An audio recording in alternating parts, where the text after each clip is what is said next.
สบายดีและสวัสดีพ่อแม่พี่น้องป้องปายเบิร์ดสุขุสุขนเนาะจังใดก็ขอฝากความฮักและความคิดฮอดไปหาพี่ๆน้องๆ FC ที่ทางฝั่งไทยนำเด้อสำหรับเรื่องราวในวันนี้เนาะบอลุยมีเรื่องราวเกี่ยวกับการต่อสู้ในสมัยอดีตจะมานำเสนอให้พ่อพี่น้องได้รับฟังกันในคลิปวิดีโอนี้ทุกคนก็คือเรื่องราวนี้เป็นเรื่องราวการเล่าของอดีตทหารลาวเฮาเนาะก็คือท่านเองเป็นอดีตทหารที่มีการต่อสู้อยู่ในสมรภูมิบ้านล่มเกล้าทุกคนที่ว่ามีการต่อสู้ของลาวและก็ไทยย่างดุเดือดในสมัยสงครามนั้นทุกคนอยู่ในช่วงปี1960-61นี่บ่เนาะตามที่บรูเองก็เคยได้อ่านประวัติความเป็นมาทุกคนซึ่งว่ามีการต่อสู้อย่างดุเดือดเดี๋ยวบรูจะพาพี่น้องไปรับฟังเรื่องราวนี้ของอดีตทหารลาวเนาะซึ่งท่านเองมีชื่อว่าพลโทไอสุริยะแสงซึ่งเพื่อนจะมาเล่า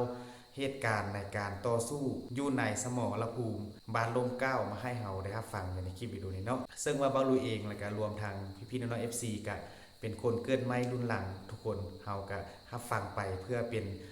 ความรู้เป็นบทเรียนในสมัยอดีตว่ามีการต่อสู้กันในใดๆเฮารับฟังไปก็บ่ต้องยึดติบ่ต้องเก็บมาคิดให้เป็นความแค้นในอย่างนั้นเนาะเฮาคนเกิดใหม่รุ่นหลังควรจะได้รับรู้จากคนที่มีประสบการณ์ตัวจริงจากคนที่ผ่านพาอุปสรรคนั่นมาตัวจริงมาเล่าให้เฮาได้ฟังบ่ลุยคิดว่ามันเป็นเรื่องดีหลายทุกคนเกี่ยวกับอดีตที่ผ่านมาเนาะแต่ว่าในปัจจุบันนี้เนาะบ่ว่าจะเป็นคนลาวเฮาคนไทยแล้วก็อีหลายๆประเทศในอาเซียนก็ขอให้ทุกคนทุกประเทศมีความฮักแพงกันไปมาหาสู้มีการค้าขายร่วมเฮ็ดธุรกิจร่วมพัฒนาให้แต่ละประเทศเจริญรุ่งเรืองในอนาคตท่านเลยเนาะแล้วก็บ่ลุยก็ต้องขออนุญาตแล้วก็ต้องขอบใจหลายๆเด้อเรื่องราวนี้เนาะจากอดีตทหารลาวเฮาที่เพิ่นได้มาแชร์ประสบการณ์มาเล่าเหตุการณ์ตัวจริงให้เฮาได้ฟังกันในคลิปวิดีโอนี้เนาะเดี๋ยวเฮาไปรับฟังพร้อมๆกันเลยทุกคนในบั้นหกบั้นตีต่างๆรวมมี2ระยะคือระยะต่อสู้ปูซาดและระยะปกปักรักษาและสร้างสรรค์พัฒนาประเทศชาติฐานใดเข้าร่วมบั้นหกบั้นตีใดที่ดุเดือดที่สุดเจ้าเกี่ยวกับการเข้าร่วมบรรลุบันตีใน2ระยะเจ้าอยู่ทนกันขาครับเจ้าได้บอกแล้วเจ้าว่าระยะปลดปล่อยชาติระยะปกปักรักษาประเทศชาติตามบทสรุปที่ข้าพเจ้าจะส่งให้พวกลูกหลานและผู้ที่สืบทอดนี้แล้วข้าพเจ้าหันได้สู้รบทั้งหมดแล้วมัน99 ครั้งในนี้และบรรลุที่ดุเดือดงานได้ระยะปลดปล่อยชาติหันมีหลายบรรลุที่ดุเดือดแต่ว่าในนี้เขาบอกแต่บรรลุหนึ่งเป็นว่าจังทาอยู่ผู้สูงจังทาอยู่ผู้สูงนี่มันดุเดือดที่สุดแม่นแนวใดว่าศัตรูนี่มันหลายมันละมี4 กองพันเท่ากับแอมนะแอม1แอม11แล้วกับทหารไทยมาจังทาอยู่นะแล้วเกี่ยมบุกตีพวกเขาเป็นเวลา1 เดือนใน1 เดือนนั้นละมันว่ามันบุกตีหัน25 ครั้งแต่ใน25 ครั้งนั้นมันว่าอันที่สำคัญกว่าบูเดือดดุเดือดกว่าบูหันก็เป็นว่าครั้งที่3 เดือน 3 ปี1961อันครั้งนี้ครั้งดุเดือดหมายว่าทั้งด้านลบเขาขอบอกครั้งนี้ได้ด้านลบได้ส่งข่าวว่าเติมอีกอย่าง3 มือเด้อแล้วศัตรูหันจะใส่ทะเลคนบุกโจมตีเข้าผู้สูงให้ได้เมื่อฉะนั้นในเวลานี้เลยมันให้พวกสหายนั้นมันปรับปรุงสนามจังทาระดมจิตใจภายนอกดีๆเนอะว่าชัดตอนระยะที่ผ่านมาสกุลบุกตีหันเดือนติดคู่มือมันพัดเปลี่ยนกันบึดนึงทหารหุ่นบึดนึงแล้วมันว่าไทยมันพัดเปลี่ยนกันตลอด ตลอด1 เดือนเท่านั้นมาหอดมื้อวันที่3 เดือน 3 ปี1961แม่นแท้9 โมงมื้อนั้น เจ้า แล้วมันเอาย่นเอานานยิ่งอยู่สัญญาณลงใส่จุดที่ตั้งพวกเขาหลายลูกเพื่อสัญญาณให้ปืนใหญ่หรือสัญญาณให้ย่นยิ่งทำลาย หลังจากลูกสีเขียวขึ้นแล้วประมาณ10 นาทีเริ่มต้นปืนใหญ่ทุกชนิดของมันนับตั้งแต่155เลยมันทุ่มทะเลใส่พวกเขา เจ้า เป็นเวลาเป็นชั่วโมงเลยหลังจากนั้นแล้วมันใส่รถตั้งแล้วขึ้นมายิ่งทำลายป้อมของพวกเขา เจ้า จนมุ่นมัดแล้ว หลังจากนั้น แล้วมันไปใส่ปืนใหญ่ยิ่งอันนั้นเอิ้นว่าปืนใหญ่ลูกแสงสว่างแล้วมันยิ่งใส่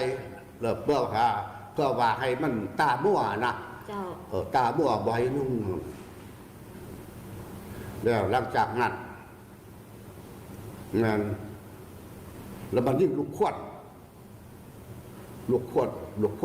หมายว่ามืดมัดแทบนั้น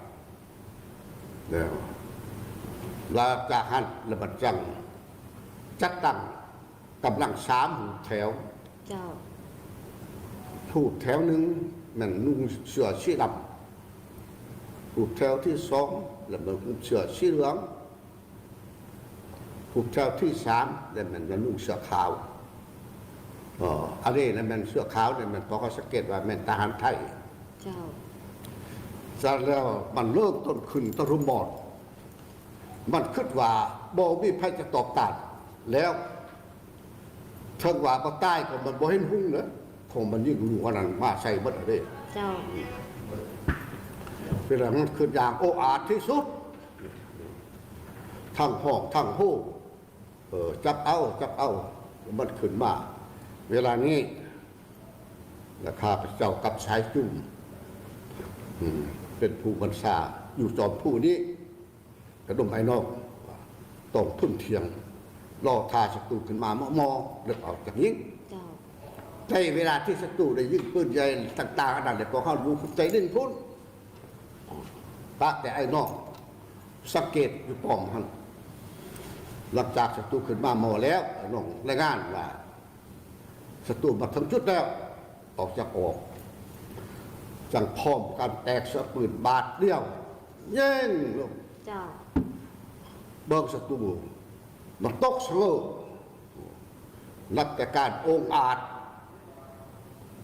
ตะรุ่มบอลขึ้นก้าวขึ้นมาเป็นผู้ที่ปราศัยและต่างคนต่างก็เล็กแล้วก็กิ้งเกือกลงพุ่งหันสูดใบไม้ลงครั้งนี้แม่นว่าถือว่าบุกบ่ได้เอาครั้งที่2ขึ้นมาอีกแล้วมันว่าใส่พวกส่งเสือขาวก็เฮ็ดแบบครึ่งครั้งบุกอีกพอเฮาก็ตีในที่สุดแล้วมันว่ามันดื้อด้านที่สุดนะเป็นต้นในเวลาพวกเฮาอันนั้นนะเปลี่ยนบางปืนนั้นบ่ทันหั่นน่ะยิ่งบ่ทันเลยมันทนบอลขึ้นมันสามารถได้ใส่6 คนโดดเข้าคุ้มครองพวกเฮาเวลานั้นไอ้น้องเฮาโตต่อโตแล้วตีกับศัตรูเอาขมีแทงแล้วไอ้น้องผักส่วนอยู่อันน่ะแนวล่างกระแล่นขึ้นมาช่วยปุ๊บสามารถทำลายศัตรู6 คนตายคาทีเรือหันกันเป็นพวกต้นบอลขึ้นมาใหม่แล้วพอเขาชุดโตดับสูญศัตรูครั้งนี้ศัตรูก็ถอยลงห่างจากของเขาประมาณ300 เมตรและเผาอยู่ฮั่นแล้วเดี๋ยวชุดโตยิ่งปืนใหญ่อยู่สนัดแล้วครั้งที่3แล้วก็เฮ็ดแบบนี้อีกคือกันบุ๊บแล้ว บุกโจมตีครั้งที่สามนี่เลยมันว่าลูกเดือดกว่าเก่าใส่ปืนใหญ่ใส่ร้ายใส่กำลังแห้งทางซ้ายปากส่วนขึ้นพร้อมเดียวมันว่าแบบปิดล้อมเลยนะปิดล้อมจอมคู่ของเขาบุกอย่างหายแห้งที่สุดในเวลานี้ไอ้ดอกต่อเข้าแล้วก็ถืออาดาผลกระทบและจากอันลูกปืนเคมีเจ้าหลายทุนที่ว่าบ่เห็นหุ่งและนอกจากหันก็เป็นว่ากบาดเจ็บ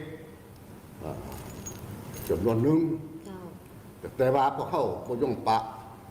อันนั้นเขตผู้สูงจะต้องมาสร้างได้หอดบื้ออันนั้นครั้งที่สามสุดท้ายในบุกตีป้อย่อถอยเพื่อยุ่งหัดเดี๋ยวจนถึงสุดท้ายเดี๋ยวเหมือนว่ากองอยู่แนวหลังหันเห็นว่า4-5 โมงแล้วศัตรูยังบ่ถอยสันดานรบประจังช่วยเอากำลังไปตีตัดหลังศัตรูพวกศัตรูที่จะแตกสะเบิดอาวุธยุทโธภัณฑ์ของมันว่าปะมันเอาอะไรเพราะว่าน้องไปตัดหลังตีแล้วดิสุดท้ายจะแตกถ้าในระยะที่เผาจังทาน่ะเป็นเวลา1 เดือนนั่นมันดุเดือดอีกอย่างเดียวดุเดือดแบบว่ามันใส่ปืนใหญ่ทำไอเพชรเคบีอันนี้เลยหลายที่สุดบาดในส่วนพอเข้านั้นแล้วมันหลังจากไปหอดผู้สูงแล้วแล้วมันว่าเส้นทางตั้งแต่อันเบิกสุยแล้วมาหาผู้สูงแล้วมันบันทึกตัดด้วยกำลังพวกกุดสถานการณ์แบบนี้คนสูงหันพอได้พออึดเข่า2 อาทิตย์บ่มีเขากินต้องได้กินดอกกระเจียวครับเวลานั้นแล้วมันว่าถ้าขัดทุ่งแล้วพันเอาย่นไปส่งเขาแล้วอาจ215 เป๋า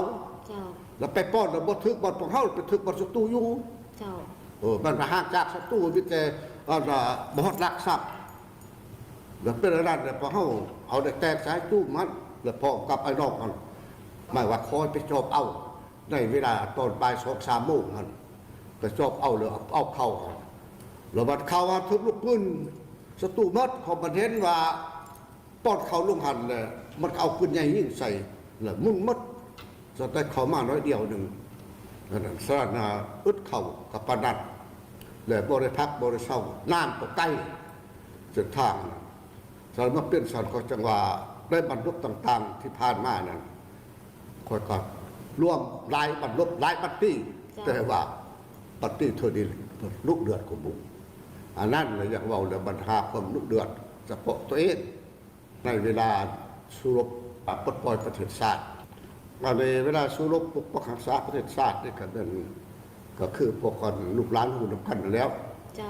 ว่าอดีตมันบรรลุบ่อแตกนี่มันว่าลูกเดือดเท่าไหร่1กำลังมันมี6 กองพ่นแต่ละมือพัดเปลี่ยนกันตีพวกเขาจากเด็ดติดทั้งเวลา5 เดือนเต็มฉันใน6 กองพ่นนั่นแหละมันพัดเปลี่ยนกันมาตีทุกมือไงนี่แล้วมันว่าอันที่เด่นของผู้มันเป็น6 ขัก6 ขักอันลูกเดือดแต่ข้าพระเจ้าเดี๋ยวบ่จื้อแต่ว่าในปุ๊บอันนั้นสรุปหันมีคักแก่แล้วใน6 บัตรลบอันนั้น6 บัตรตีอันนี้มันลูกเดือดอยู่บนหันส่วนเฮ็ดให้พวกเขามีความยุ่งยากหลายในนี้อันสำคัญที่สุดมันใส่เรื่องอันลูกปืนใหญ่แตกอากาศแล้วบัดนี้แล้วเฮ็ดให้พวกเขาหันแล้วบ่มีเวลาได้พักเลยบ่มีเวลาได้พักมันเปลี่ยนกันมัดมือแล้วกลางคืนนี่ก็มันเอายุ่นหันย่างเลยเห็นว่าพวกเขานี่มันว่ามีการขึ้นไปยั่งมันเอายุ่นขึ้นโลกแล้วมันตีพวกเขา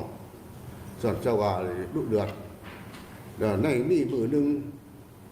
แล้วมันศัตรูหันแล้วมันว่าได้ซุ่มกำลังบุกโจมตีพวกเขานักแล้ว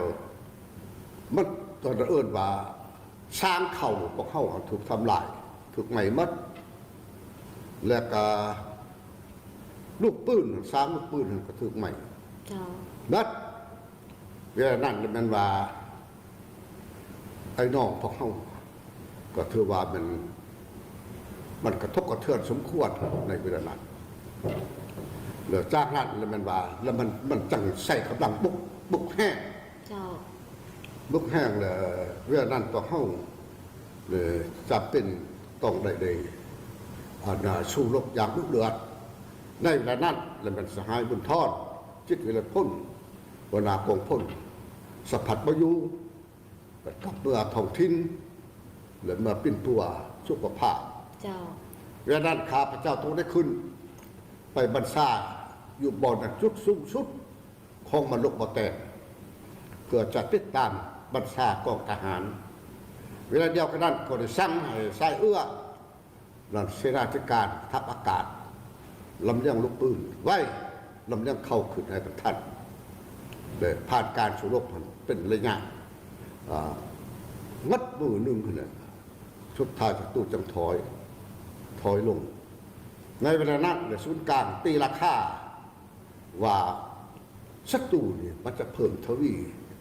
หนักกว่าเก่าและมันจะใช้เวลาดียาวกว่าเก่า เจ้า ส่วนเมื่อสังเกตสั้นเลยทางกรมการเมืองเปิดแปลงสายจุ้มและไปกั้มสภาพการประจิงอยู่สนามหลวงนั่นเป็นอะไรเทศ เจ้า ในเวลาสายจุ้มได้ไปถึงด่านลบไปพบข้าพเจ้าว่าเฮามานี้แม่นจุดประสงค์หรือมันก็มากั้มสภาพการหนึ่งให้สหายสังเกตว่าศัตรูนี่มันจะเพิ่มทวีกำลังสู้รบนี่ตื่มบ่เวลาจะแก้ยากตื่มบ่มันเป็นความสามารถของเขาเนี่ยเขาจะสู้ส้นได้บ่เลยวิธีสหายนี่จะมีความเห็นแนวไหน เจ้า และเสนอคันทึกแนวไหนต่อสัปการอดีตนั่นน่ะหลังจากหันมาแล้วมันว่าพระข้าพเจ้าได้ขึ้นปอก เจ้า บัญชาเมื่อนั้นมันสู้กันเริ่มต้นบุกในขนาดใหญ่มือสุดท้ายแล้วเมื่อนั้นดุเดือดที่สุด เจ้า ได้แห้งเอาบัดนี้ทางเทิงตีสายเลือดติดถามเนี่ยกับคู่1,428แล้วมันยังหักษาได้บ่เลือดติดถามว่าพอเฮายังรักษา เจ้า เพิ่งว่าพอเฮานี่จะเสียสละเลือดจะผู้ดึงก็สิรักษาเด็ดขาดบ่ให้เสียให้ศัตรูว่าเป็นอย่างนั้นแหละมื้อนั้นน่ะมื้อดุเดือดที่สุดแบบ เจ้า ค่อยทอดได้ขึ้นแล้วเมื่อนั้นในเวลาอยู่ในคุ้มแนวหนานั้นมันมีหมอกบุ่ม2 ลูกมันตกพร้อมกันแล้วก็มันว่าเฮ็ดให้คุ้มบรกตบ่ค่อยอยู่หันเริ่มออก เจ้า แต่ไอ้น้องอย่าหัน4 คนเสียชีวิต แล้วเข้าเลยถึงบาดเจ็บอยู่หัน เจ้า เจ้า อันนั้นน่ะมันว่าเรื่องของที่เอิ้นว่าอันลูกเด่นลูกเดือดเฉพาะอันชีวิตของข้าพเจ้าหันโอกาสนี้ข้าพเจ้าขอแสดงความขอบใจต่อโทรภาพกองทัพที่สร้างเงินไขในข้าพเจ้าในเราขึ้นเกี่ยวกับชีวิตการเคลื่อนไหวของข้าพเจ้าออกสู่สังคม เจ้าท่านผู้ชมท่านพลโทไอสุริยแสงแมนนักรบปฏิบัติผู้อาจหารของกองทัพประชาชนลาวที่ได้เคียงบ่าเคียงไหลประกอบส่วนอุทิเหือแหงกำลังวาสาเข่าหวามบ้านหบบ้านตีน้อยใหญ่ผ่านผ่าอุปสรรคเหตุสำเร็จหน้าที่ที่ภาครัฐและประชาชนมอบหมายให้ เอาเป็นยังไงเนาะพี่น้องหลังจากที่ได้เบิ่งในส่วนนะครับฟังเรื่องราวเกี่ยวกับการต่อสู้ก็คือสมรภูมิบ้านล่มเก้าเนาะที่ลาวกับไทยมีการต่อสู้กันอย่างดุเดือดโอ้บ่ลุยนะครับฟังไปแล้วมันก็เป็นอันใดที่บ่เคยรู้บ่เคยรับฟังมาก่อนทุกคนอันนี้มันก็คือความจริงจากอดีตทหารลาวท่านพลโทไอสุริยะแสงเนาะซึ่งเพิ่นเองก็เป็นอดีตทหารลาวที่มีการต่อสู้อยู่ในสนามรบดังกล่าวทุกคนบ่ลุยกัน ได้รับฟังไปสำหรับส่วนตัวของบ่าวลุยเองเนาะที่ได้รับฟังโดยเฉพาะเป็นเรื่องราวเกี่ยวกับการต่อสู้ระหว่างลาวกับไทยในสนามรบดังกล่าวท่านทุกคนแนวรักย่านเนาะอันนั้นมันก็เป็นอดีตที่ผ่านมาที่ว่าคนเกิดใหม่รุ่นหลังบ่ว่าจะเป็นคนลาวเฮาคนไทยได้รับฟังได้รู้จากประสบการณ์ตัวจริงจากคนที่อยู่ในเหตุการณ์ดังกล่าวมาเล่าให้เฮาได้รับฟังบ่าวลุยคิดว่ามันเป็นสิ่งที่ดีหลายแล้วก็เป็นความรู้แล้วก็เป็นแนวทางอีกหลายๆสิ่งหลายๆอย่างเฮ็ดให้คนรุ่นใหม่เฮาเข้าใจในหลายสิ่งหลายๆอย่างเนาะแล้วก็บุคคลเก็บออกมาเป็นความคิดที่ว่าเครียดแค้นบ้านมากอีหยังกันต่อไปเนาะอันนั้นมันก็เป็นเรื่องอดีตทุกคนแต่ว่าในปัจจุบันนี้เฮาควรจะฮักแพงกันไปมาหาสู้กันแล้วก็ว่าพี่น้องนี่มีความคิดเห็นอันใดต่อกับเรื่องราวดังกล่าวนี้หรือว่ามีความรู้อันใดเพิ่มเติมเกี่ยวกับเรื่องราวดังกล่าวอยากจะเล่าให้บ่ลุยได้ฟังก็สามารถคอมเมนต์มาให้บ่ลุยรับรู้ได้อีกเนาะสำหรับมื้อนี้บ่ลุยก็จะขออำลาพระเจ้าพี่น้องไปเพียงซ้ำนี้ก่อนเด้อเนาะสุดท้ายนี้ขอกล่าวคำว่าสบายดีบ๊ายบาย